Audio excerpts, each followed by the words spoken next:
Hello everyone, welcome to Magnet Brains. मैं हूं अदिति शाह और आज के लेक्चर में हम कर रहे हैं क्लास 11th अकाउंट्स का चैप्टर नंबर 19 जिसका नाम है एडजस्टमेंट इन फाइनेंशियल स्टेटमेंट्स। तो बस बच्चों, हमारे कुछ छोटे मोटे एडजस्टमेंट्स का डिस्कशन बचा हुआ था। बाकी मेजर जो एडजस्टमेंट्स थे वो हम इस चैप्टर के पूरे कवर कर चुके हैं और उसके इलस्ट्रेशंस भी देख चुके हैं। तो आगे बढ़ते हैं, एक हमारा एडजस्टमेंट नंबर 10 देख लेते हैं, इंटरेस्ट ऑन कैपिटल। ठीक है, तो इंटरेस्ट ऑन कैपिटल अगर आपको क्वेश्चन में दिया है तो आप किस तरह से उसको ट्रीटमेंट दोगे ये हम देख लेते हैं। तो बड़ा ही सिंपल है, इंटरेस्ट ऑन कैपिटल क्या होता है ये आपको पता है, हम लोग ये डिस्कस कर चुके हैं। तो बेसिकली इंटरेस्ट ऑन कैपिटल हम यहाँ पर दो केसेस ले लेते हैं तो आपको समझने में और आसानी होगी।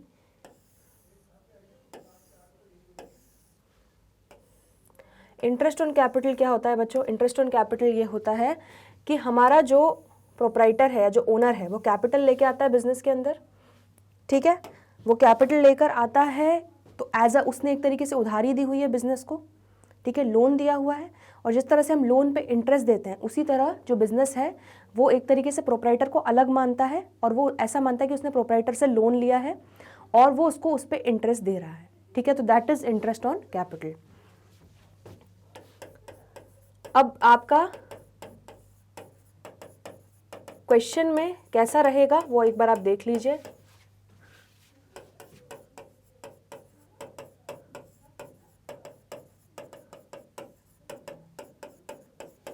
ठीक है, ये आपका ऐसा मान लो, ये आपका हो गया पहला केस और ये आपका हो गया second case.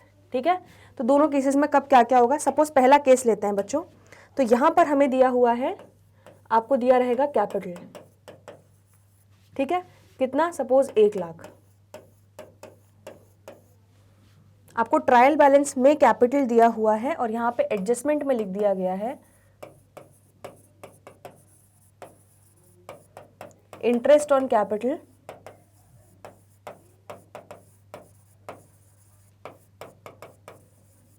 At the rate 10%। ठीक है, क्लियर है? तो आपको ट्रायल बैलेंस में कैपिटल दे दिया गया है और एडजस्टमेंट में बोला है इंटरेस्ट ऑन कैपिटल लगाना है एट द रेट 10%। ठीक है, तो जब भी एडजस्टमेंट में दिया होता है तो उसके हमेशा दो इम्पैक्ट्स होते हैं। तो उसके दो इम्पैक्ट्स क्या होंगे वो देख लेते हैं हम। तो ये आपका बच्चों क्या है? P&L, और ये आपकी है बैलेंस शीट। ठीक है, ये आपका लायबिलिटीज हो गया और ये आपका असेट हो गया। चलिए, तो सबसे पहले आप क्या करेंगे, कैपिटल जो है अमाउंट दिया हुआ है 1 लाख, उस पर क्या लगा दोगे? 10% इंटरेस्ट लगा दोगे। तो 1 लाख पे 10% कितना हो गया? 10,000। ठीक है, तो इसका पहला इम्पैक्ट बच्चों कहाँ आएगा? इस एडजस्टमेंट का पहला इम्पैक्ट आएगा कि ये बिजनेस के लिए क्या है? खर्चा। जैसे इंटरेस्ट ऑन लोन, तो लोन आपने लिया है 2 लाख का, उस पर आप इंटरेस्ट भर रहे हो, तो एक तरीके से वो बिजनेस का क्या हो जाता है? खर्चा। सिमिलरली इंटरेस्ट ऑन कैपिटल, वो प्रोप्राइटर को इंटरेस्ट दे रहा है, उससे जो उधारी लिया है एज कैपिटल, उस लोन पे वो इंटरेस्ट दे रहा है, तो खर्चा है ये इंटरेस्ट। ठीक है, तो इंटरेस्ट ऑन कैपिटल एक आप यहां पे लिखोगे, कितना लिखोगे? 10,000। एक इम्पैक्ट आ जाएगा आपका P&L के डेबिट साइड में। ठीक है, और दूसरा इम्पैक्ट क्या आएगा बच्चों? आप जब लायबिलिटी साइड में कैपिटल लिखते हो तो यहां पे कैपिटल लिखा आपने 1 लाख, और हमेशा इंटरेस्ट ऑन कैपिटल की एंट्री क्या होती है? Interest on capital account debit to capital account. मतलब हम क्या करते हैं बच्चों, हम खर्चा डेबिट करते हैं और क्रेडिट क्या करते हैं? Capital account. कैपिटल अकाउंट उतने से बढ़ जाता है तो सामने वाले का हम कैपिटल बढ़ा देंगे, प्रोप्राइटर का। तो ऐड इंटरेस्ट ऑन कैपिटल, कितना? 10,000। तो आपका 1 लाख प्लस 10,000, 1,10,000 आपका टोटल लाइबिलिटीज में आपका क्लोजिंग कैपिटल निकल के आ जाएगा। आ रहा है समझ में? ठीक है, तो ये एडजस्टमेंट के आपके दो इफेक्ट हो गए। पहला इफेक्ट क्या हुआ कि आपने प्रॉफिट एंड लॉस में इसको खर्चा बुक किया, डेबिट किया। दूसरा इफेक्ट क्या हुआ कि आपने इसको लाइबिलिटीज में ऐड किया। ठीक है, क्रेडिट को बढ़ाया, आपने कैपिटल को एक तरीके से बढ़ा दिया 10,000 से, तो ये उसका दूसरा इफेक्ट हो गया। ठीक है, जब एडजस्टमेंट की तरह दिया हुआ है तो। अब सपोज यहीं पर इसी सेम एग्जाम्पल में अगर ऐसा दिया होता ये कैपिटल दिया है 1 लाख, ठीक है, और ये इंटरेस्ट ऑन कैपिटल दिया है कितना, 10,000, ठीक है। इंटरेस्ट ऑन कैपिटल डेबिट आ रहा है, मतलब ऑलरेडी हम उतने से कैपिटल को बढ़ा चुके हैं, ठीक है। ये हमारा यहाँ पे 1,10,000 आएगा, सॉरी, ठीक है। यहाँ पर आपको ट्रायल बैलेंस में दिख रहा है, मतलब इसकी डेफिनेटली इंटरेस्ट ऑन कैपिटल की जर्नल एंट्री पास हुई होगी, है ना, तभी, और उसका लेजर बना होगा, तभी लेजर का क्लोजिंग बैलेंस आ रहा है 10,000, तभी वो ट्रायल बैलेंस में दिख रहा है। दिमाग लगाओ, है ना। यहाँ पर ट्रायल बैलेंस में नहीं दिख रहा, मतलब इसका एक भी एंट्री हुआ ही नहीं है ना, इसको हमने अकाउंट में लिया ही नहीं है, इसलिए इसके हमेशा 2 इफेक्ट दे रहे हैं। लेकिन इसका एक इफेक्ट हो चुका है, इसको, इससे हम कैपिटल को बढ़ा चुके हैं, ठीक है। तो इसीलिए जब भी ट्रायल बैलेंस में कोई चीज आ जाती है तो उसका 2 इफेक्ट नहीं दिया जाता, उसका एक ही इफेक्ट दिया जाता है। तो यहां पर बच्चों आपका सिर्फ सिंगल इफेक्ट आएगा, ये आपका P&L है और ये आपका बैलेंस शीट है,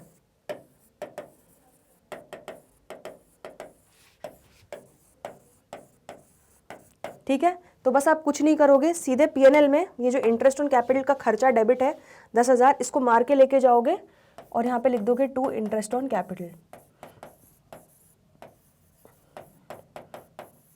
10,000,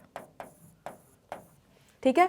और क्योंकि आप already interest on capital account debit to capital account ये आप जर्नल एंट्री कर चुके होगे, तो ऑलरेडी आपका कैपिटल जो है बड़ा हुआ है, तो आपको कैपिटल सीधे यहाँ पे 1,10,000 ही लिखना है। यहाँ पर बच्चों कुछ भी इफेक्ट नहीं आएगा, ठीक है। तो इसका सिर्फ सिंगल इफेक्ट आएगा। आपको समझ में आ रहा है मैं क्या बोलना चाह रही हूँ?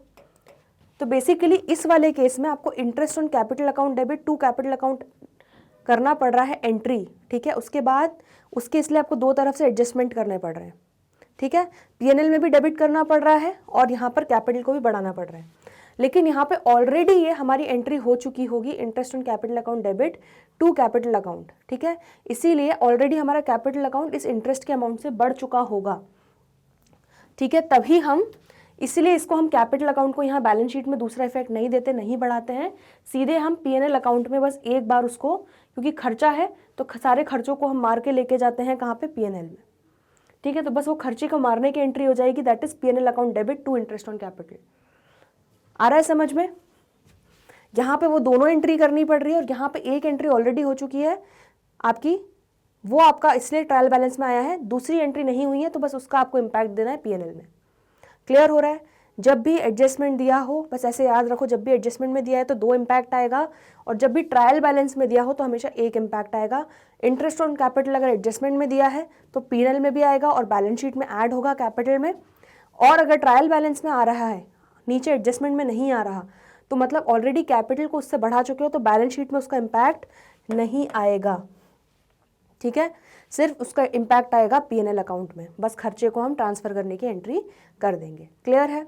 इसको नोट करो, और इंपॉर्टेंट पॉइंट्स हैं जो भी आपको लग रहे हैं नोट करो, फिर आगे बढ़ेंगे। चलिए नेक्स्ट बढ़ते हैं आगे। बहुत सिंपल एडजस्टमेंट्स है बच्चों अगले 3, ठीक है, सेम टाइप के ही हैं, देख लेते हैं। तो एडजस्टमेंट नंबर 11 क्या बोल रहा है? Goods distributed as samples. तो इसमें आपका एक एग्जाम्पल हम ले लेते हैं।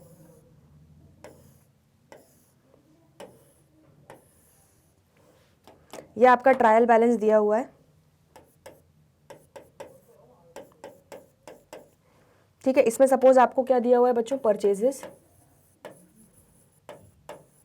परचेजेस सपोज आपकी हुई हैं 60,000 की, ठीक है। और यहां पे आपको नीचे एडजस्टमेंट में दे दिया गया है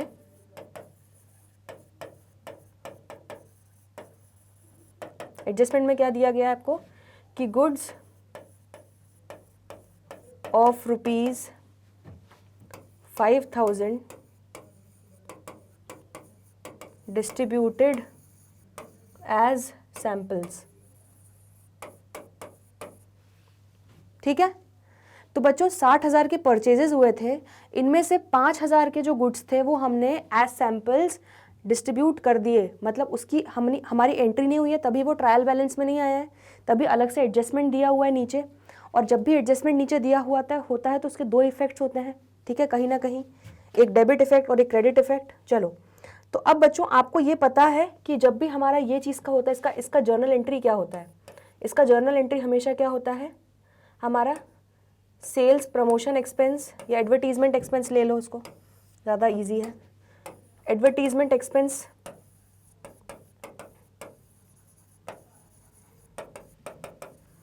debit to purchases account. Purchases उतने से हमारा स्टॉक उतने से कम हो रहा है, इसलिए हम परचेजेस को रिड्यूस कर देते हैं। ठीक है, कितना 5000। तो ये इसकी जर्नल एंट्री होगी। अब इसका इफेक्ट कैसे होगा बच्चों, देखो दो जगह इसका इफेक्ट होगा। कैसे, ये आपका P&L है,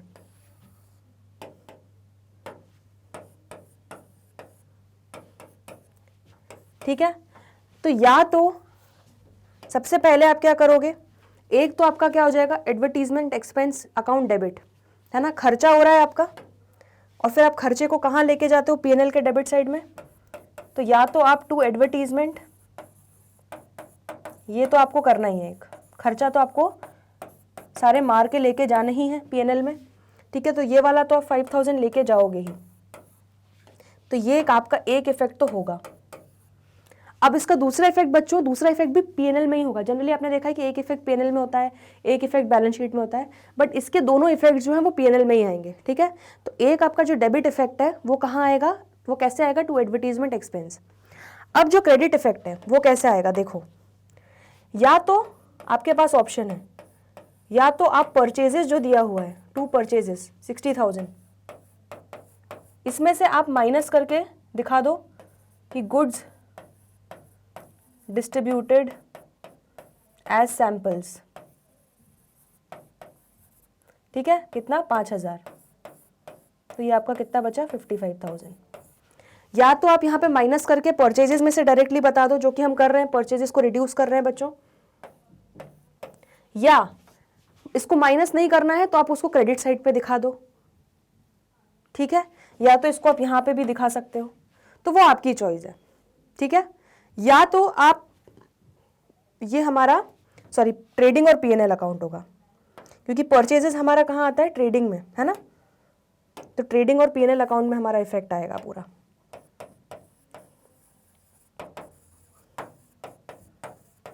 हाँ, ठीक है। तो हमारा परचेजेस जो, या तो आप एक इफेक्ट क्या आ जाएगा आपका, ट्रेडिंग अकाउंट में आपने जब परचेजेस दिखाया है उसमें से 5000 माइनस कर दो, क्योंकि आप उतने से आपके परचेजेस कम हो गए, एक इफेक्ट ये हो जाएगा। और दूसरा इफेक्ट क्या हो जाएगा कि आप P&L में जब आगे जाके नीचे हमारा P&L बनेगा उसमें आप एडवर्टीजमेंट एक्सपेंस दिखा दो। तो इस तरह से आपको इसका दो इफेक्ट देने हैं, बहुत सिंपल है, ठीक है, क्लियर है इतना। तो ये आपका गुड्स डिस्ट्रीब्यूटेड एज सैंपल्स का हो गया। अगर आपको इसको परचेजेस में से माइनस नहीं करके दिखाना तो आप इसको ट्रेडिंग के क्रेडिट साइड में भी दिखा सकते हो, ठीक है। इसको मैं ऐसे हाफ में डिवाइड कर देती हूँ ताकि आपको समझ में आ जाए कि ये ट्रेडिंग है इतना पार्ट और ये P&L है।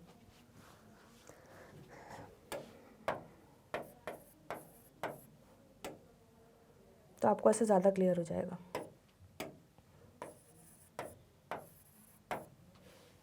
क्लियर है बच्चों, आ रहा है समझ में।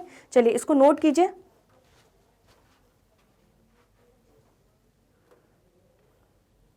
ठीक है, अब ये आपने समझ लिया, बहुत सिंपल था। गुड्स अगर हमने सैंपल्स की तरह डिस्ट्रीब्यूट किए हैं तो क्या होगा। अब अगर गुड्स प्रोप्राइटर ने अपने पर्सनल यूज के ले लिए हैं तो क्या होगा, इसका भी एक छोटा सा एग्जाम्पल देख लेते हैं।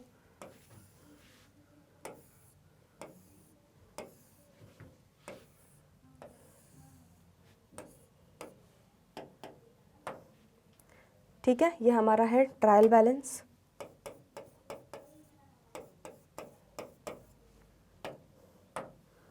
ये हमारा सपोज कैपिटल दिया हुआ है, कितना 1 लाख। हमारा परचेजेस दिया हुआ है 60,000, ठीक है। तो यहाँ पर क्या इफेक्ट होगा, आपका एडजस्टमेंट में दे दिया गया है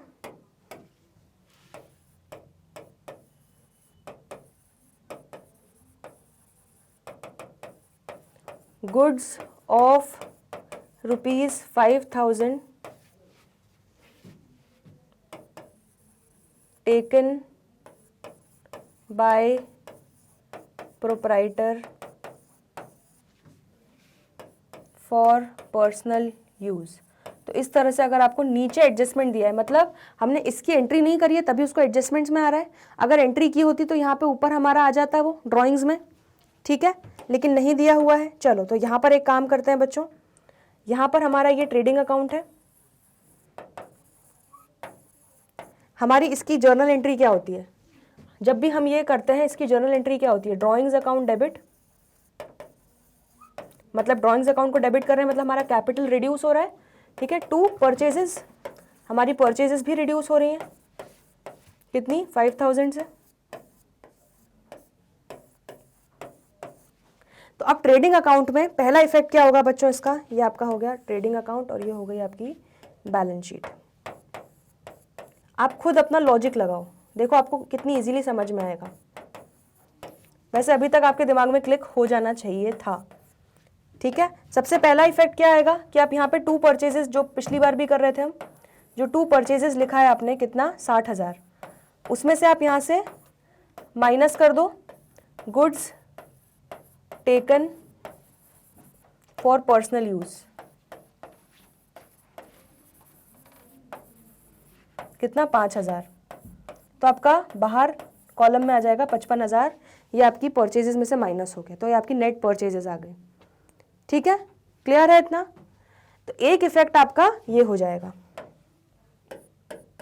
दूसरा इफेक्ट क्या हो जाएगा आपका, सबको पता है, जिस तरह से परचेजेस को कम किया उस तरह से ड्राइंग्स अकाउंट डेबिट हो रहा है, मतलब कैपिटल भी कम हो रहा है मेरा, तो कैपिटल आपका जो दिया रहेगा कितना 1 लाख, तो इसमें से आप लेस दिखा सकते हो goods taken for personal use,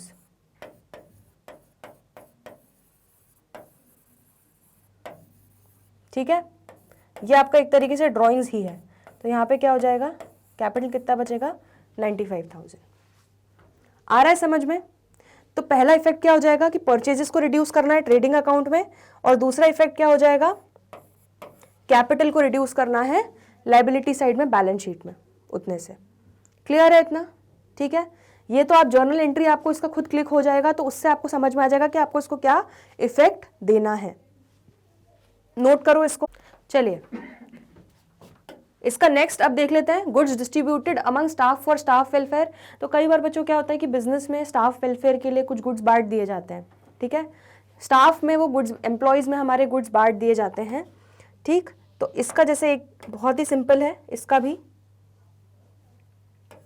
example हम ले लेते हैं एक छोटा सा जल्दी से, ठीक है। यहाँ पे आपको ट्रायल बैलेंस दिया हुआ है और इसमें सपोज आपको परचेजेस दिया हुआ है, वही सेम एग्जाम्पल, परचेजेस दिया है आपको 60,000 का, और यहाँ पे एडजस्टमेंट में दे दिया गया है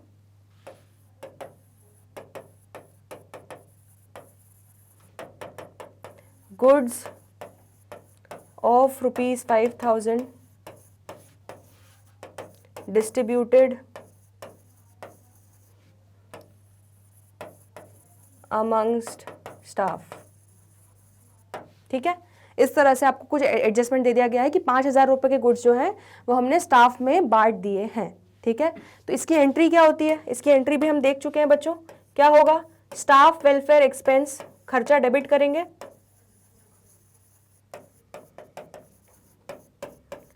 ठीक है, टू क्या करेंगे, परचेजेस को रिड्यूस करेंगे, जैसे सेम बच्चों चैरिटी डोनेशन डेबिट करते हैं, परचेजेस को क्रेडिट करते हैं, है ना, जैसे हमने पिछले ये ड्राइंग्स का भी देखा, ड्राइंग्स डेबिट करते हैं, परचेजेस, यहाँ पे हमने सैंपल्स की तरह बांटा तो advertisement expense debit to purchases, बस सेम बच्चों यही सेम ट्रीटमेंट होगा इसका, बस खर्चे की हेडिंग का नाम चेंज हो जाएगा, बाकी सब कुछ एकदम सेम है। क्या होने वाला है यहाँ पे, कुछ भी नहीं, देखो बहुत ही सिंपल है। यहाँ पर भी हम इसको चलो 2 भाग में डिवाइड कर देते हैं। ये आपका सपोज ट्रेडिंग अकाउंट हो गया और ये आपका P&L अकाउंट हो गया, ठीक है। तो ट्रेडिंग अकाउंट में आपको क्या दिखाना है, या तो इसको आप ऐसे परचेजेस में से, ये 2 परचेजेस जो आप दिखाओगे 60,000, इसमें से माइनस करके दिखा दो क्या, goods distributed for staff welfare, 5000।